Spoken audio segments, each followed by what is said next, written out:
Você já viu demais? Sentiu a verdade com tanta força que doeu? E por isso, se calou? Se você já se sentiu assim, se já experimentou a clareza como um fardo, saiba que você não está sozinho. Existe um tipo particular de solidão que nasce não da falta de companhia, mas do excesso de percepção. É o isolamento de quem finalmente consegue ver as engrenagens por trás do relógio, as cordas que movem os fantoches, a correnteza invisível que arrasta os barcos. E uma vez que você vê, é impossível não ver a dor. É como receber o roteiro de uma peça de teatro, onde todos os outros atores acreditam piamente que a ficção é real. Você está no palco com eles, mas agora você conhece as falas, as intenções, o final. E essa consciência te coloca atrás de um vidro. Você os vê, os ouve, até os ama, mas não consegue mais participar da mesma dança inocente. Sua clareza se tornou uma barreira. Mas como se navega um rio que só você parece enxergar? Como se cria pontes quando se está em uma margem que ninguém mais alcançou? Aqui é onde a jornada se aprofunda. A primeira fase desse despertar é quase sempre a frustração, uma raiva silenciosa. Você tenta explicar. Você aponta para a correnteza e diz: cuidado, a água puxa para lá, mas eles só veem a superfície brilhando ao sol. Eles riem, dizem que você está sendo negativo, que está pensando demais. Você tenta mostrar a pequena rachadura na parede da casa, e eles o acusam de querer derrubar tudo. Para eles, sua percepção não é um presente, é uma ameaça à paz que eles construíram sobre fundações frágeis. E nesse esforço para ser um tradutor da realidade, você se cansa. Porque você percebe que não está apenas falando um idioma diferente, você está descrevendo uma cor que eles nunca viram. E aqui é onde a primeira rachadura aparece, não na parede deles, mas na sua própria vontade de se conectar. Você começa a se perguntar se o problema é a sua visão ou a cegueira deles. A verdade é que não é nenhum dos dois. É apenas uma diferença de profundidade. Então, depois da frustração vem a dor, a desconexão. Você para de tentar, você se senta à mesa de jantar com sua família e ouve as conversas.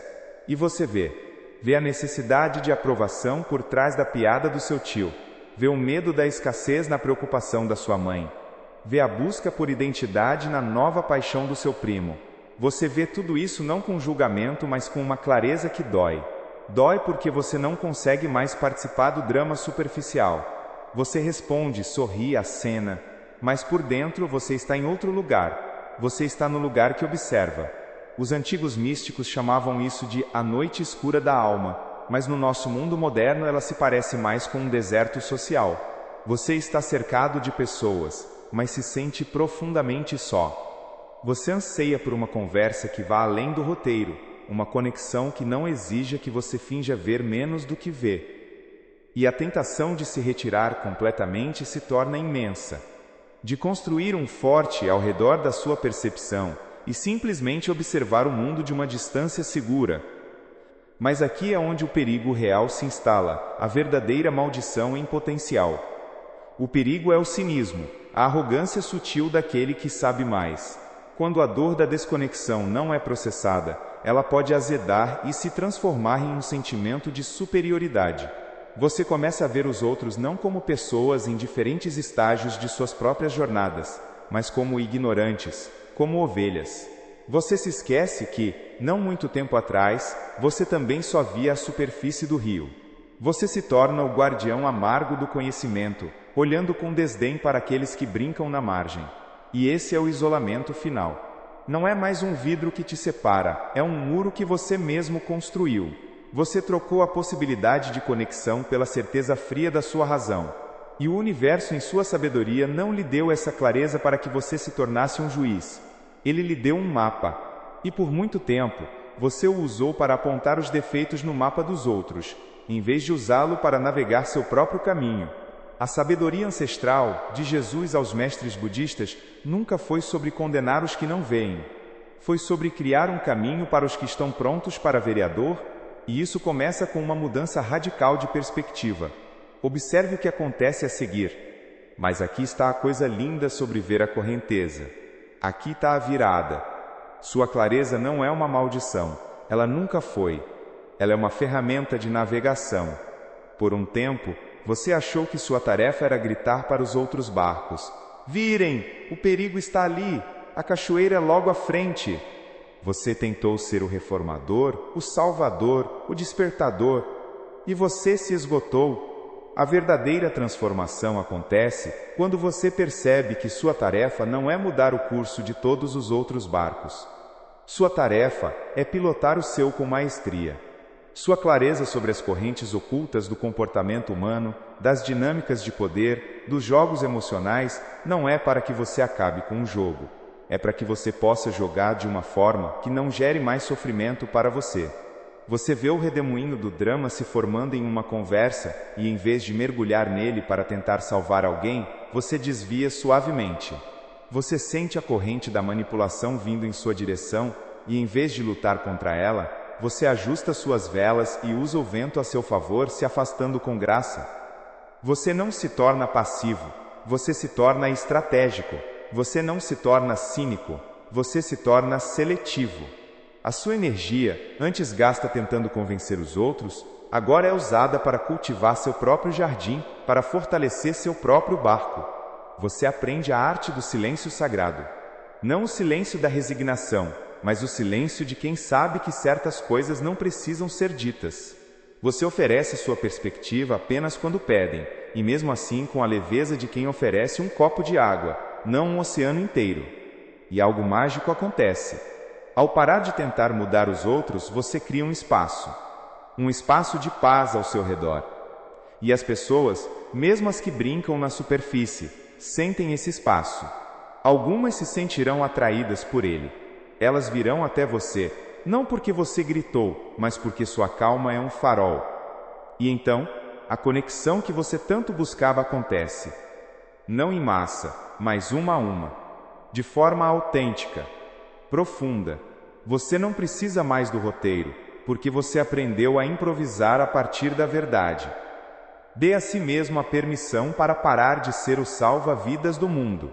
Dê a si mesmo a permissão para aceitar que a jornada de cada um é sagrada, mesmo que pareça um desastre do seu ponto de vista.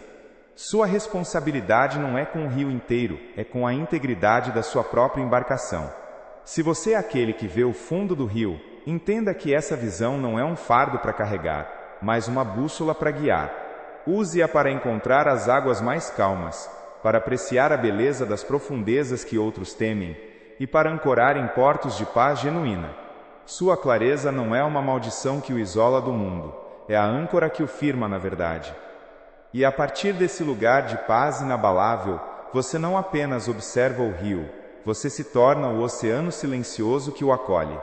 Você acordou, finalmente você vê, e a primeira coisa que sentiu foi o silêncio. Se essa sensação lhe parece familiar, respire. Você não está se quebrando. Você não está sozinho nisso. Existe um tipo muito particular de solidão que nasce, não da falta de companhia, mas do excesso de percepção. É o isolamento de quem finalmente consegue ver as engrenagens por trás do relógio, as cordas que movem os fantoches, a correnteza invisível que arrasta todos os barcos. E uma vez que você vê, é impossível não ver mais. É como se tivessem lhe entregado o roteiro de uma peça de teatro onde todos os outros atores acreditam piamente que a ficção é a realidade. Você está no palco com eles, você os ama, você interage, mas agora você conhece as falas antes de serem ditas, as intenções por trás dos sorrisos, o final do ato. E essa consciência te coloca atrás de um vidro. Você os vê, os ouve, sente o calor da presença deles, mas não consegue mais participar da mesma dança inocente de antes. Sua clareza se tornou uma barreira invisível, um fardo silencioso que você carrega em todas as salas, em todas as conversas. A pergunta, então, não é se você está louco. A pergunta é, como se navega um rio que só você parece enxergar? Como se constrói uma ponte quando se está em uma margem que ninguém mais parece ter alcançado? A primeira fase é quase sempre a mesma. É a frustração, uma raiva silenciosa e impotente. Você tenta explicar. Com o coração aberto, você aponta para a correnteza e diz: cuidado, a água puxa para lá. Mas eles só veem a superfície brilhando ao sol. Eles riem.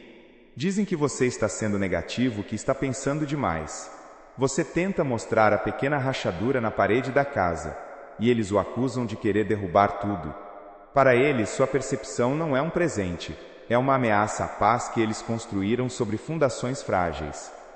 E nesse esforço para ser um tradutor da realidade, você se cansa. Porque você percebe que não está apenas falando um idioma diferente, você está descrevendo uma cor que eles nunca viram. E aqui é onde a primeira rachadura aparece, não na parede deles, mas na sua própria vontade de se conectar. Você começa a se perguntar se o problema é a sua visão ou a cegueira deles. A verdade é que não é nenhum dos dois, é apenas uma diferença de profundidade. Eu conheci um homem uma vez, um engenheiro, muito lógico, que passou por isso. Ele me descreveu um churrasco de família no domingo. O cheiro da carne, as risadas, as conversas sobre futebol e o novo carro do primo. Mas ele não conseguia mais apenas ouvir as palavras. Ele via a necessidade desesperada de validação por trás da piada alta do seu tio. Ele via o medo da insignificância na forma como sua tia listava as conquistas do filho. Ele via a insegurança profunda na crítica que um irmão fazia ao outro, disfarçada de brincadeira. Ele não via com julgamento, mas com uma clareza que o paralisava. Porque ele sabia que se apontasse qualquer uma daquelas verdades, o churrasco acabaria, a paz frágil seria quebrada. E ele seria o culpado. Então ele sorria, respondia, pegava mais uma cerveja, mas, por dentro, estava a milhas de distância, observando tudo de uma sala de controle silenciosa. Essa é a primeira camada da maldição. Não é a arrogância, ainda não, é a exaustão. A exaustão de sustentar duas realidades ao mesmo tempo, a peça que todos estão encenando e a verdade que só você parece ver nos bastidores. Você para de tentar ser o tradutor, você se torna um ator, talvez o melhor de todos, porque você conhece o roteiro de cor. Você aprende a representar seu papel na peça que agora você enxerga, e cada sorriso, cada concordância, cada conversa fiada te drena um pouco mais. Você se cala. Não por raiva, mas por uma espécie de luto pela conexão que você sentia antes de saber demais. Mas aqui é onde o verdadeiro perigo se esconde. Não é na frustração de não ser ouvido, é no que essa frustração, quando não compreendida, se transforma dentro de você. Depois da dor, vem o frio. Não é um frio de inverno, é um frio de aço, a resignação. Você para de sentir a dor aguda da desconexão porque sutilmente você começa a acreditar que é melhor assim. Que a sua clareza o eleva acima da confusão, da bagunça, do drama humano. E aqui, a maldição muda de forma. Ela deixa de ser um fardo de solidão e se transforma em um distintivo de honra. A arrogância silenciosa do sobrevivente.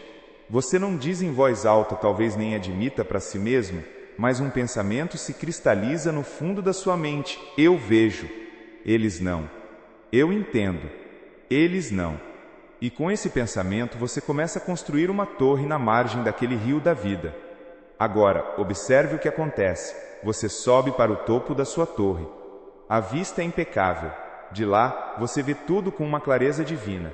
Vê os barcos dos seus amigos navegando em círculos, cometendo os mesmos erros. Vê as embarcações da sua família presas nas mesmas correntes de ressentimento de gerações. Vê a sociedade inteira remando furiosamente em direção a cachoeiras que eles chamam de sucesso. E você? Você está seguro. Você está seco. Você está certo. Quando alguém rema em direção a uma rocha que você avisou há meses, uma parte de você não sente mais tristeza por eles. Sente uma pequena e sombria satisfação. A satisfação de estar correto. Sua clareza não é mais uma ferramenta para navegar, tornou-se uma arma para validar sua separação. Você se torna o comentarista cínico da vida, não mais um participante. Você trocou a vulnerabilidade da conexão pela segurança da previsão. E por um tempo, isso parece paz, parece força, mas é o mais sedutor dos venenos. E aqui está a grande ironia, a piada cósmica. As tradições de sabedoria, de onde essa clareza muitas vezes brota, nunca foram sobre construir torres. Elas eram sobre construir pontes, ou mais precisamente sobre aprender a nadar. A sabedoria de um mestre como Jesus não se manifestava em se afastar dos ignorantes e pecadores. Pelo contrário, ele não construiu uma torre para julgar os fariseus de longe. Ele se sentou à mesa com os cobradores de impostos. Ele entrou na correnteza da humanidade, com plena consciência de suas águas turvas, não para se afogar com eles, mas para mostrar que era possível caminhar sobre elas. A sabedoria budista não ensina a olhar com desdém para o sofrimento do mundo a partir de um mosteiro isolado. Ela ensina a cultivar a compaixão, que é a coragem de sentir a dor do mundo sem ser destruído por ela. O universo não lhe deu olhos para ver para que você pudesse se tornar um juiz no topo de uma torre. Ele lhe deu olhos para ver para que você pudesse encontrar o caminho através do rio com o coração aberto. Então pergunte a si mesmo, com honestidade brutal: onde você está vivendo? Você está no seu barco, sentindo o spray da água, ajustando suas velas, às vezes remando contra a maré, mas vivo? Ou você subiu para a sua torre de observação? Uma torre construída com os tijolos do eu já sabia, cimentada com a argamassa do eles nunca vão aprender. É um lugar seguro, ninguém pode te machucar lá em cima, ninguém pode te decepcionar, mas ninguém pode te alcançar também. Sua clareza tem servido para expandir seu coração ou para encolhê-lo até o tamanho de uma fortaleza impenetrável. Você trocou a bagunça da vida pela ordem estéril da sua observação. Você ganhou o argumento, mas perdeu a conversa. Você ganhou a razão, mas perdeu a relação. Mas aqui está a falha no projeto da sua fortaleza, a rachadura que você não previu. A vida não acontece na torre de vigia, ela acontece no rio. E ao se isolar da correnteza para não se machucar, você também se isolou da própria força que te move para frente. Mas aqui está a verdade. A bela e terrível verdade. Sua torre não é um santuário, é um mausoléu. Um monumento perfeitamente construído à sua própria certeza, e agora você vive dentro dele, seguro, mas sozinho. E faminto. Faminto por uma conexão real, por uma risada que não precise ser analisada, por um toque que não venha com uma agenda oculta. Você se protegeu tanto da dor da vida que se isolou da sua pulsação. E o eco dentro da sua fortaleza de pedra é o som do seu próprio coração lhe perguntando: isso é tudo? A verdadeira coragem, você está começando a perceber, não foi subir na torre. Foi ter a humildade de descer, de voltar para a margem lamacenta e bagunçada do rio, não como antes, ingênuo e reativo, mas como um novo tipo de ser. E aqui está a grande reversão, o insight que muda tudo. Sua clareza nunca foi um conjunto de tijolos para construir uma fortaleza. Ela era a madeira e a lona para construir um barco melhor.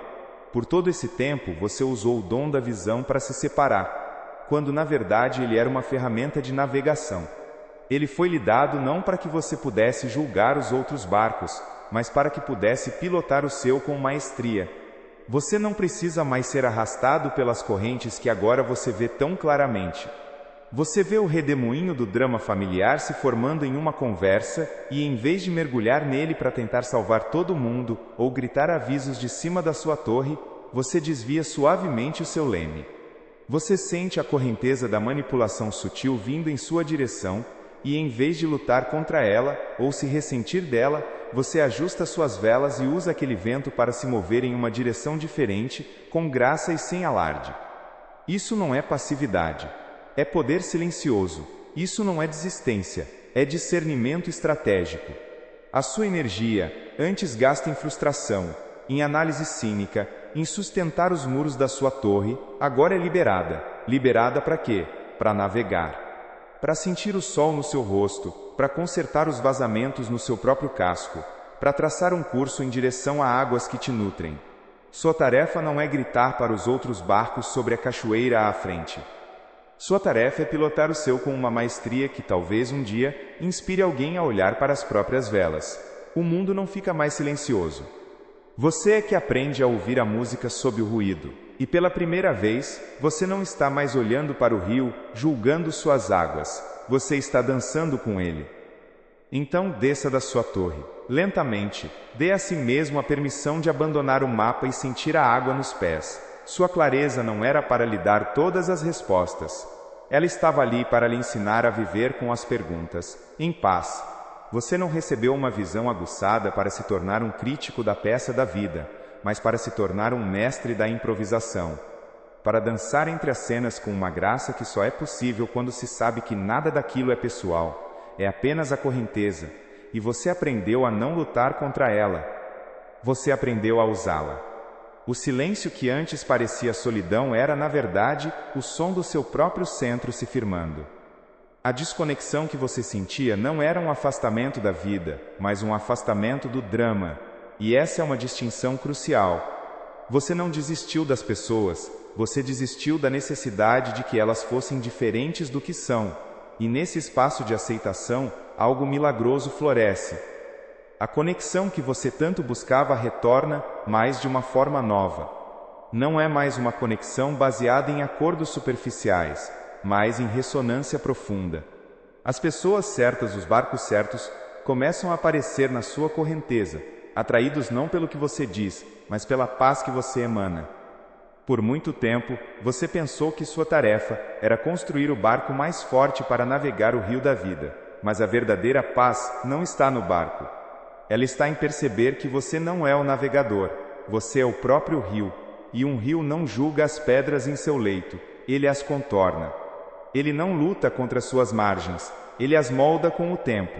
Ele não teme o seu destino, porque todo rio, inevitavelmente, encontra o seu caminho de volta para o oceano. Sua visão aguçada nunca foi uma maldição que o separou do mundo. Ela era o convite silencioso para se tornar tão vasto, tão profundo e tão sereno quanto o oceano que, em silêncio, acolhe todos os rios.